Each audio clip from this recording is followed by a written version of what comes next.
Hello बच्चों, बेटा आज हम लोग क्लास 11th का लेक्चर नंबर 3 लेकर आए हैं डायमेंशनल एनालिसिस के ऊपर आपका।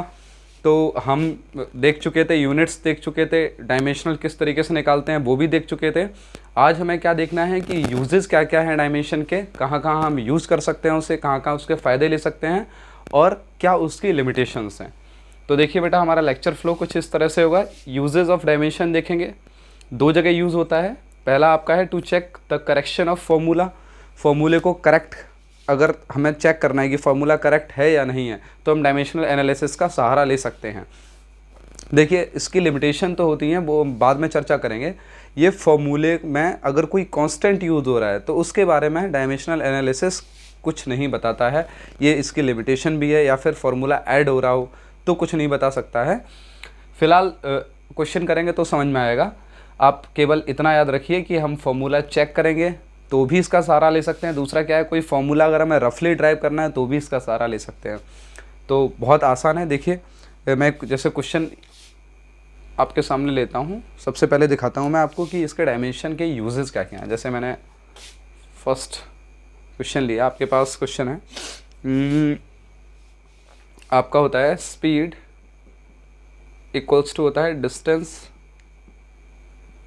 Upon time. ये आपके पास फॉर्मूला होता है, या फिर मैं बोल दूं distance equals to speed into time, speed into time. अब देखिए, अगर मुझे कोई फॉर्मूला डायमेंशनली करेक्ट देखना है कि है कि नहीं है, तो आपको क्या चेक करना पड़ेगा, LHS एंड RHS, इन दोनों की सबसे पहले आपको डायमेंशन देखनी पड़ेंगी।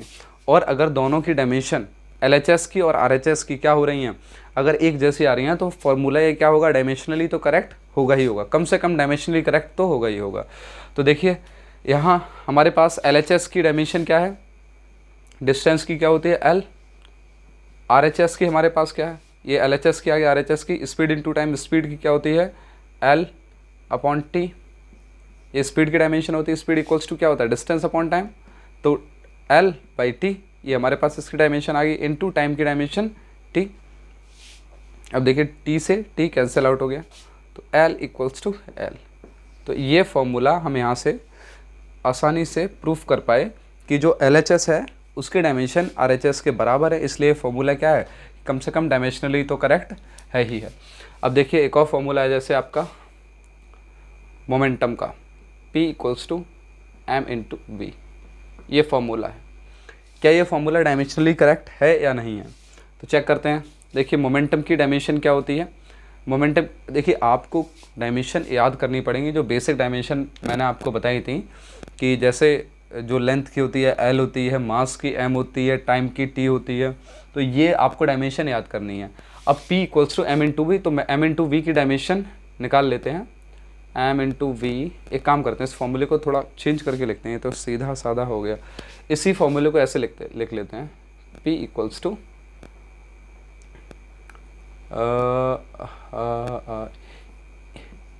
E equals to P square upon 2M, ये फॉर्मूला लेते हैं। क्या ये फॉर्मूला डायमेंशनली करेक्ट है या नहीं है, ये चेक करते हैं। अब देखिए एनर्जी की डायमेंशन निकालते हैं। एनर्जी इक्वल्स टू क्या होता है, displacement into force into displacement, ये होता है।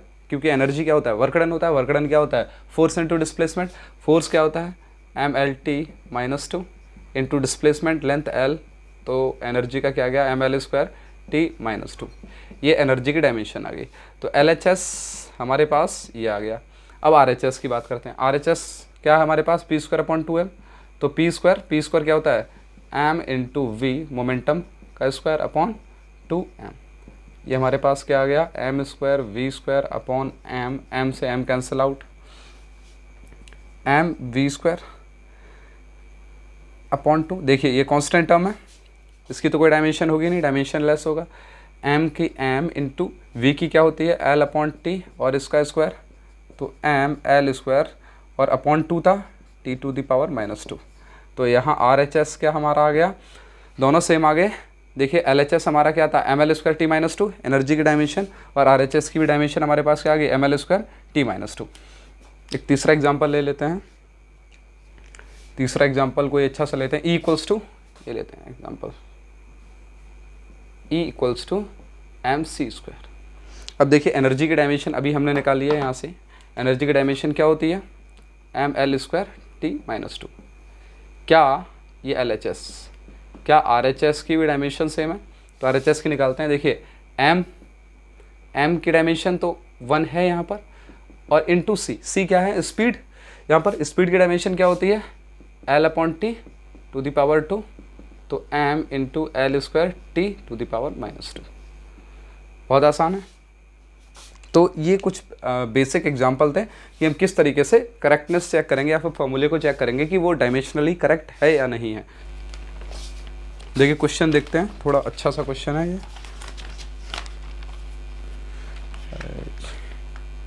चेक वेदर दिस इक्वेशन में बी करेक्ट और नॉट।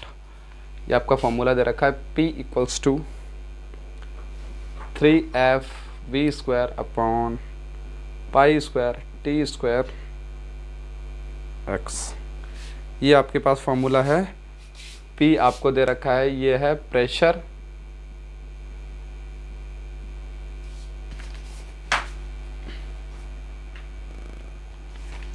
P आपको प्रेशर दे रखा है, F आपको दे रखा है force, and V velocity, T आपको दे रखा है टाइम, एंड X आपको दे रखा है डिस्टेंस। तो ये बताइए फॉर्मूला डायमेंशनली करेक्ट है या नहीं है। तो देखते हैं। सबसे पहले P प्रेशर है, प्रेशर की डायमेंशन निकालते हैं। तो LHS की डायमेंशन देखिए, LHS की डायमेंशन क्या आएगी? तो प्रेशर क्या होता है? फोर्स अपॉन एरिया, यही होता है फोर्स का। हमें पता है डायमेंशन m1L1T-2। याद रखिए एरिया क्या होता है? Length into length, L/L। तो ये हमारे पास क्या आ गया? m, एक L से एक L उड़ा, L-1T-2। ये किसका आ गया? प्रेशर की डायमेंशन। अच्छा देखते हैं सेकंड, RHS में आपको क्या दे रखा है? देखिए RHS में आपको दे रखा है 3f(v²/π²T²x। ये आपको दे रखा है। देखिए 3π², ये तो कांस्टेंट है, इनकी कोई डायमेंशन नहीं आने वाली। F यहाँ पर फोर्स है, तो फोर्स की डायमेंशन ml1T-2। वेलोसिटी की डायमेंशन क्या होगी? L/T² इंटू x क्या है? x आपका डिस्टेंस है, तो L। अच्छा देखिए ml1T-2 into L² into T-2 upon T² into L। एक L से एक L कैंसिल, और अच्छा नहीं, एक L से एक L कैंसिल, एक L बचा हुआ है। तो ml²T⁻⁻4 अपॉन T²। तो यहाँ से देखिए कहानी क्या आ गई है हमारे पास, T⁻⁻2 ml²T⁻⁻, ये ऊपर चला जाएगा 6 आ जाएगा। क्या ये फॉर्मूला डायमेंशनली करेक्ट है? बिल्कुल नहीं है। देखिए LHS की आपकी डायमेंशन क्या आ रही है? m1L-1T-2, और RHS की डायमेंशन क्या आ रही है? ml²T-6। अगला क्वेश्चन देखते हैं।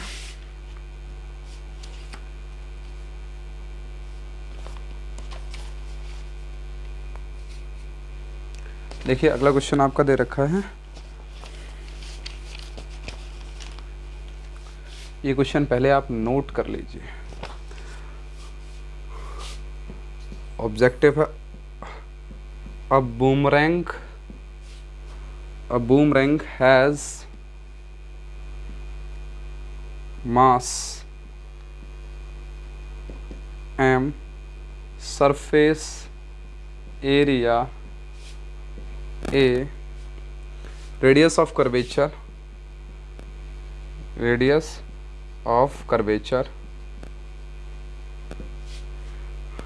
equals to small r, and it is moving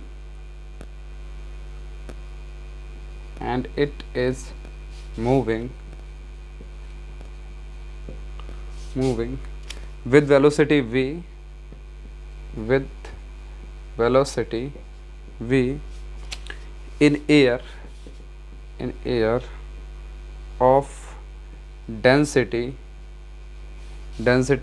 rho, इतनी एयर की डेंसिटी की हवा में उड़ रही है। The resistive force on it should be, the resistive force on it should be, आपको 4 ऑप्शन दिए गए हैं। ए आपका है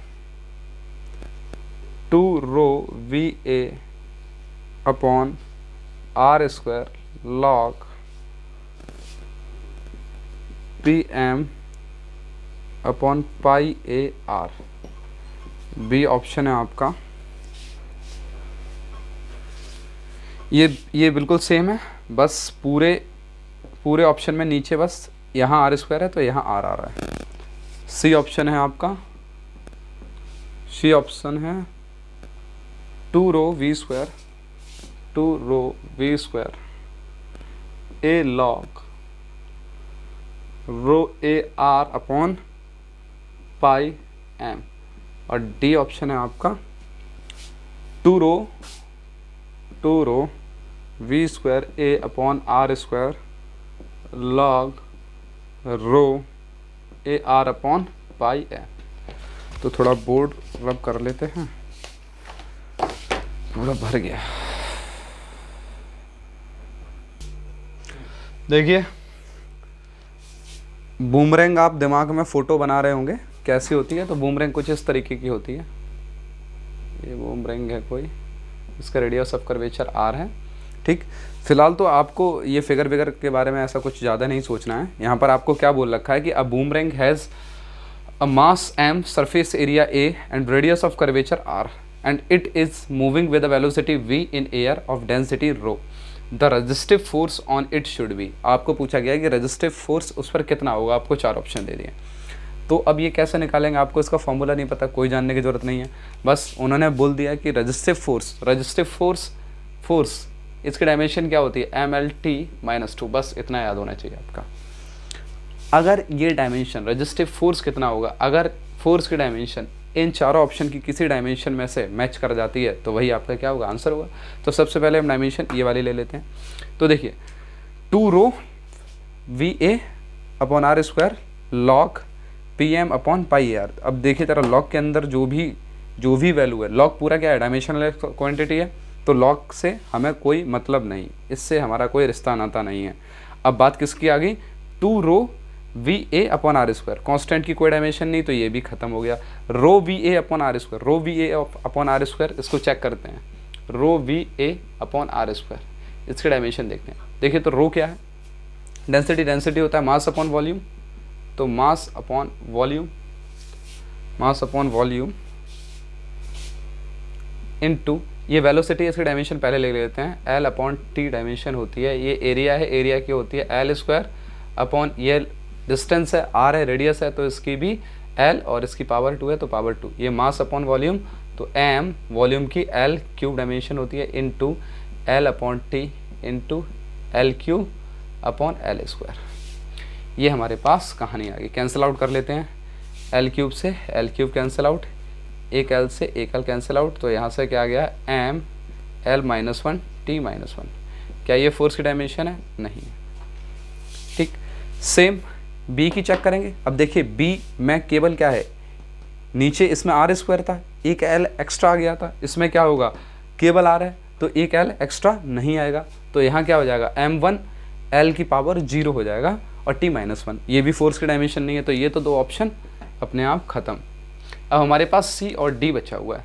तो देखिए पहले सी चेक करते हैं। रो वी स्क्वायर, ये है रो वी स्क्वायर, तो रो वी स्क्वायर, रो की डायमेंशन क्या होगी, m upon L cube into V square क्या होगा, l अपॉन टी का स्क्वायर। क्यों, क्योंकि कांस्टेंट की कोई डायमेंशन नहीं है, इसकी कोई डायमेंशन नहीं है। रो वी स्क्वायर ए भी है, ए भी है, ए का क्या डायमेंशन होगी, एल स्क्वायर। इस फॉर्मूले की देखिए, रो की हमने डायमेंशन लिख दी, मास अपॉन वॉल्यूम होता है तो m upon L cube into V square, L upon T का स्क्वायर, क्योंकि वी की डायमेंशन क्या होती है एल अपॉन टी, या फिर एल टी माइनस वन, ये वी की डायमेंशन होती है, वो यहाँ लिख दिया हमने। एल अपॉन टी का वी स्क्वायर है तो उसका स्क्वायर कर दिया। एरिया की डायमेंशन हमें पता है एल स्क्वायर होती है, ये रही। अब कैंसिल आउट कर लेते हैं, M upon L cube into L square upon T square into L square. L square से ये एल एक बचा, एक एल से एक एल कैंसिल आउट, तो क्या आ गया एम वन एल, एक यहाँ एल बचाओ, L one T minus two, M L T minus two, ये मैच कर गया फोर्स की डायमेंशन से। तो ऑप्शन हो जाएगा हमारा सी, ये अपने आप गलत हो जाएगा। तो अच्छा क्वेश्चन था। अगला क्वेश्चन देखते हैं। देखिए अभी तक हम लोगों ने फॉर्मूले चेक किए थे कि सही है या गलत है दोनों की, एलएचएस की और आरएचएस की डायमेंशन निकाल के। अब हम फॉर्मूले को क्या करेंगे, डेराइव करेंगे। तो क्वेश्चन लेते हैं, ये क्वेश्चन है आपका। इस क्वेश्चन में ये कह रहा है कि time period of a simple pendulum can depend on, time period जो सिंपल पेंडुलम का है वो टाइम पीरियड किसके ऊपर डिपेंड कर रहा है, mass of pendulum, length of the string and gravitational acceleration. हमारे पास ये पेंडुलम टंगा हुआ है, ये सिंपल पेंडुलम है, इसका मास m है, नीचे ग्रेविटेशन फोर्स g लग रहा है और ये इसकी लेंथ l है। तो आपका ये बोल रहा है time period of the simple pendulum can depend on ये आप इसका फॉर्मूला बताइए। तो देखिए टाइम पीरियड किसके ऊपर डिपेंड है, मास, लेंथ और ग्रेविटेशनल एक्सेलरेशन। तो टाइम पीरियड किसके ऊपर डिपेंड कर रहा है, मास के ऊपर। टाइम पीरियड किसके ऊपर डिपेंड कर रहा है, लेंथ के ऊपर। और टाइम पीरियड किसके ऊपर डिपेंड कर रहा है, ग्रेविटेशनल एक्सेलरेशन के ऊपर। ये कहानी है। अब देखिए डिपेंड कर सकता है इन्वर्सली भी और डायरेक्टली भी। तो हम ये अभी क्या ले लेते हैं, इसकी पावर हमें नहीं पता, एक्स वाई जेड, आप ए बी सी भी ले सकते हैं, कुछ भी लीजिए। अब देखिए यहाँ जो टाइम पीरियड है वो मास के डायरेक्टली प्रोपोर्शनल है या इन्वर्सली प्रोपोर्शनल है, हमें तब पता चलेगा जब हमें x के बारे में पता हो।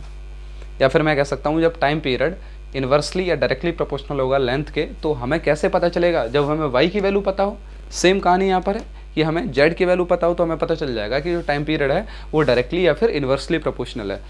तो हम देखिए कैसे निकालेंगे कहानी, इसकी फॉर्मूला ड्राइव कैसे करेंगे। अभी हमें फॉर्मूला नहीं पता, बस इतना बोला गया है कि इसमें टाइम पीरियड है वो इन तीनों चीज़ों के ऊपर डिपेंड कर रहा है। कैसे डिपेंड कर रहा है, इन्वर्सली, डायरेक्टली, हमें बिल्कुल इसका कोई अंदाज़ा नहीं है। अब देखिए क्या हम जुगाड़ सेट करते हैं। तो टाइम पीरियड हमें पता चल गया कि प्रोपोर्शनल टू m की पावर x, l की पावर y एंड g की पावर z, ये हो गया। अच्छा यहाँ डायमेंशन लिख लेते हैं हम लोग। डायमेंशन क्या होगा, LHS की डायमेंशन क्या होगी, टाइम है केवल तो m0 l0 t1। RHS की हम डायमेंशन निकाल लेते हैं कि RHS की डायमेंशन क्या होगी, और दोनों तरफ RHS और LHS में फिर कंपैरिजन कराएंगे। तो देखिए RHS में क्या है, मास की तो m ही रखेंगे, लेंथ है l की पावर y, और ग्रेविटेशनल एक्सेलरेशन। अच्छा एक्सेलरेशन क्या होता है, rate of change of velocity dv over dt, या फिर मैं बोल सकता हूँ delta v over delta T, rate of change of velocity with respect to time. Velocity की क्या होती है l अपॉन टी, और इनटू टी मिल गया तो l अपॉन टी स्क्वायर, या फिर एल टी माइनस टू, ये एक्सेलरेशन की डायमेंशन आ गई। तो एल टी माइनस टू और इसकी पावर z। तो यहाँ से M X L Y L की पावर z एंड t की पावर माइनस टू z। तो यहाँ से एम एक्स एल की power y plus z and t की पावर माइनस टू z। अब देखिए इधर RHS में LHS में हमारे पास क्या है, m0 l0 और t1। कंपैरिजन कराएंगे तो देखिए कंपैरिजन कराएंगे तो डायरेक्ट यहाँ से हमारे पास जो x है, x कितना हो गया, x का कंपैरिजन इधर से m के ऊपर पावर 0, x बराबर 0, l के पावर ऊपर 0 है तो y plus z equals to कितना आ गया 0, तो y equals to minus z। और देखिए t से कंपैरिजन कराएंगे तो minus two z equals to 1, तो z इक्वल्स टू माइनस 1/2, ये z की पावर आ गई। अच्छा अब y बराबर कितना हो गया, y equals to minus of z है तो माइनस 1/2, तो प्लस 1/2 आ गया। ये हमारे पास y आ गया, x ऑलरेडी 0 आ चुका है। तो अब यहाँ अगर मैं बात करूँ तो फॉर्मूले में m की पावर कितनी आ रही है, देखिए x की वैल्यू 0 आ रही है तो m की पावर 0 रखेंगे, l की पावर y प्लस z है तो l की पावर y प्लस z। अब देखिए y हमारे पास कितना है, हाफ है, और z माइनस हाफ है, तो यहाँ इसकी पावर भी क्या हो जाएगी, 0 हो जाएगी। t की पावर माइनस 2z है, -2z है, तो देखिए t की power -2 z into minus half, तो ये क्या कर रहा है, t की पावर 2 से 2 कैंसिल आउट +1। देखिए LHS RHS दोनों बराबर आ रहे हैं, जो LHS है RHS है दोनों इक्वल आ गए हैं, हमने डिराइव कर लिया है। तो स्टार्टिंग में हमने क्या माना था कि t is proportional to m की पावर x, l की पावर y एंड g की पावर z, ये माना था। तो t इक्वल्स टू कॉन्स्टेंट कुछ भी होगा m की पावर x, तो m की पावर x कितना आ गया हमारे पास, 0 आ गया। l की पावर y कितना आया हमारे पास, +हाफ, इंटू g की पावर z, अच्छा g की पावर कितनी आ गई, -हाफ। तो ये हमारे पास आ जाएगा t इक्वल्स टू k, देखिए रूट l/g, g की पावर -हाफ है। तो ये हमारे पास फॉर्मूला निकल के आ गया। तो यहाँ से हम फॉर्मूला भी ड्राइव कर सकते हैं। देखिए बहुत आसान है। अगला क्वेश्चन हम लेते हैं, थोड़ा अच्छा क्वेश्चन लेते हैं।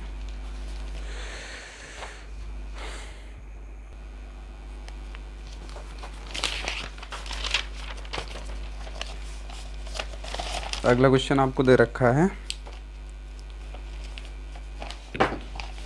Natural frequency f of a closed pipe depends on, कोई क्लोज पाइप है ये हमारे पास, इसकी नेचुरल फ्रीक्वेंसी किसके ऊपर डिपेंड कर रही है, length, density and pressure, length of the tube, density of the tube and pressure of the tube. मतलब जो फ्रीक्वेंसी है वो किस पर डिपेंड कर रही है, लेंथ ऑफ द पाइप, इसकी लेंथ क्या है, इसमें जो एयर भरी उसकी डेंसिटी क्या है, और उसका प्रेशर क्या है। तो फ्रीक्वेंसी को f से मैंने नोट कर रहा हूँ, f is proportional to rho and f is proportional to pressure. अब आपको फॉर्मूला निकालना है कि फॉर्मूला क्या होगा, रफली आप करेक्ट फॉर्मूला यहाँ से नहीं निकाल सकते हैं। करेक्ट क्यों नहीं निकाल सकते हैं, क्योंकि आपको कांस्टेंट के बारे में कुछ नहीं पता कि क्या है वो कांस्टेंट। हाँ, आप डायमेंशनली करेक्ट फार्मूला निकाल सकते हैं। अब आप ये सोचिए कि एकदम से परफेक्टली करेक्ट फार्मूला तो वो नहीं आता यहाँ से, ये इसकी लिमिटेशन होती है। खैर चर्चा नहीं करनी है मैं इतनी ज़्यादा इस पर, अभी बात करते हैं इस फॉर्मूले को ड्राइव करते हैं। तो देखिए फिर से वही कहानी, फिर से हम क्या मानेंगे कि जो f है वो किसके ऊपर डिपेंड कर रहा है, L रो P, और इसकी पावर मान लेते हैं x, इसकी y और इसकी z। सेम कहानी, पावर भाई x y z मान लेते हैं। सबकी डायमेंशन रखेंगे। इधर पता है हमें फ्रीक्वेंसी की डायमेंशन क्या होती है, 1/t या फिर t⁻⁻1 या फिर m0 L0 t⁻⁻1। ये हमारे पास LHS की डायमेंशन आई है। RHS की डायमेंशन अब हमें निकालनी है। तो RHS की हम बात करें, देखिए L लेंथ है यहाँ पर, तो L की पावर x इंटू रो क्या है, डेंसिटी क्या होता है, मास अपॉन वॉल्यूम m/v मतलब m/l का क्या, q, तो m/l का क्यूब इंटू प्रेशर क्या होता है, फोर्स अपॉन एरिया, तो फोर्स अपॉन एरिया, फोर्स की mLT -2 area L into L square. तो याद रखिए बहुत आसान है। और इसकी पावर y और इसकी पावर z, थोड़ा लंबा जाएगा ये,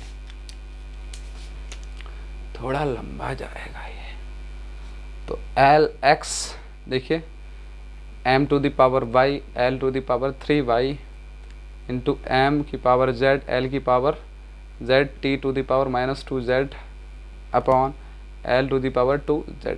ये हमारे पास आ गया। अब देखिए कुछ कट पिट रहा है क्या, L की पावर 3y, m की पावर y, mm वाले एक साइड करते हैं सबसे पहले, तो m पावर क्या है बाई z, तो y प्लस z। अब l वाले अलग करते हैं, l l l power x minus, ये नीचे है तो -3y, ये भी नीचे है तो -2z, और ये क्या है प्लस z। ओके, ये m हो गया, ये l हो गया, एंड t की पावर लेते हैं, t -2z, ये आ गया। अब कंपैरिजन कराएंगे उधर से। देखिए LHS में हमारे पास क्या था, m0 l0 t⁻⁻1, तो सबसे पहले 0 से कंपैरिजन, तो y plus z equals to क्या आ गया, 0 आ गया। m वहाँ 0 है, यहाँ y प्लस z है। दूसरा l वहाँ 0 है, यहाँ क्या l बहुत कुछ है, पता नहीं क्या क्या है, देख लेते हैं। l क्या है, x -3y -2z plus z equals to 0। इसे थोड़ा देख लेते हैं, हल्का फुल्का कर लेते हैं। तो x -3y -z equals to 0, या फिर x -3y equals to z। तो ये फर्स्ट, ये सेकंड। t का देखते हैं, t उधर -1 है, इधर कितना है -2z, तो -2z equals to -1 minus minus cancel, z equals to 1/2, and this comes to here. तो y इक्वल्स टू -2, तो y equals to -z from first, then y equals to -1/2। तो y आ गया हमारे पास, z आ गया, तो x कितना आएगा, तो x -3 इंटू वाई की वैल्यू -½ इक्वल्स टू z की वैल्यू ½ माइनस माइनस प्लस, तो x इक्वल्स टू 1/2 -3/2 2 माइनस 2/2, 2 से 2 कैंसिल, 1 आ गया माइनस का।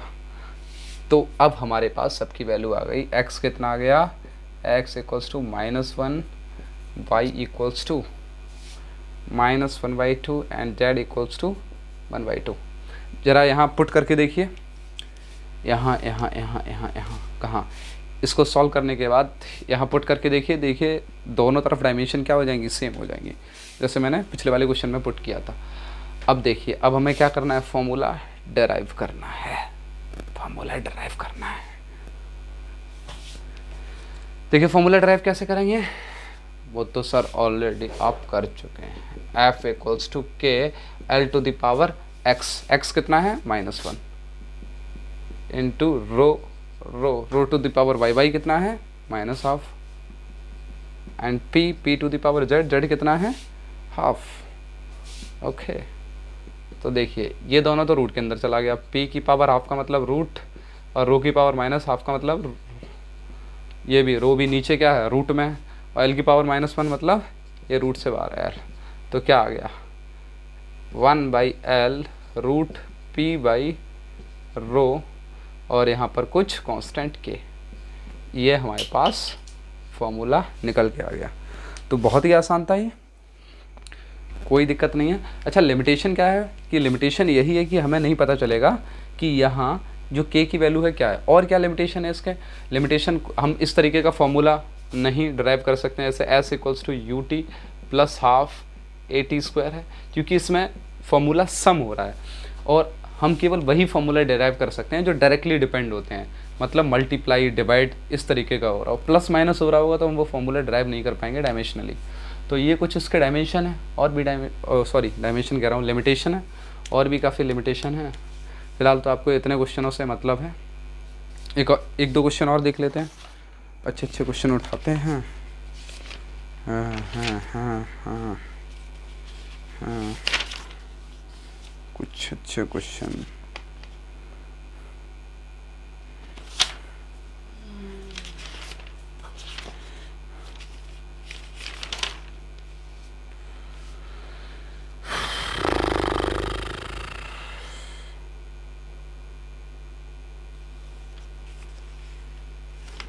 चलिए इतना ही काफ़ी है, इतना ही काफ़ी है। तो हम एंड करते हैं इस टॉपिक का।